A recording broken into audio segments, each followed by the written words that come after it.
Doctor గారు, Covid vaccine తీసుకున్న తర్వాత డెత్స్ ఎక్కువ ఉంటున్నాయి, కాంప్లికేషన్స్ ఎక్కువ ఉంటున్నాయి, హార్ట్ అటాక్లు ఎక్కువ వస్తున్నాయి అంటున్నారు. నిజమేనా? ఒక మాట మీకు చెప్పాలనుకుంటున్నానండి. 100% నిజమే అని చెప్పొచ్చు. కానీ ఇందులో ఎంత బెనిఫిట్ ఉందనేది కూడా మీరు ఆలోచించండి.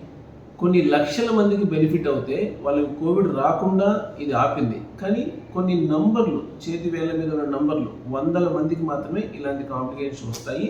ఏ మెడిసిన్ అయినా సరే కాంప్లికేషన్ వచ్చే అవకాశం ఉంది. Depends on the personal condition and జన్యుపరంగా ఇది ఆధారపడి ఉంటుంది. ఎవరికో ఒకరికి కాంప్లికేషన్ వచ్చే అవకాశం ఉంది, లేదని చెప్పలేదు. కానీ చాలా ఎక్కువ మందికి ఇది ఉపయోగపడింది, ఎంతో మందికి జీవనాన్ని ఇచ్చిందండి. కాబట్టి దాన్ని మనం ఏ మెడిసిన్ అయినా సరే ఎక్కువ వాడినప్పుడు ఆ ఉన్న రేషియో ఉంటుంది, దాన్ని బట్టి మనం తీసుకుంటాం. ఒక చిన్న ఎగ్జాంపుల్ చెప్తానండి మీకు. రోజు మనం జ్వరం వస్తానే పారాసిటమాల్ తీసుకుంటాం. ఇంతకుముందు అందరికీ తెలుసు కోవిడ్ వచ్చినప్పుడు తీసుకున్నామని. కానీ అదే పారాసిటమాల్ ఒక 4 గ్రాములు ఒకే రోజు తీసుకుంటే లివర్ ఫెయిల్యూర్ అవుతుంది, లివర్ ట్రాన్స్ప్లాంట్ చేయాలి. సో కాబట్టి ఏ మెడిసిన్ అయినా సరే ఒక మోతాదులో తీసుకోవాలి. అదే కాకుండా ఇంకొక పాయింట్ కూడా చెప్పాలి మీకు.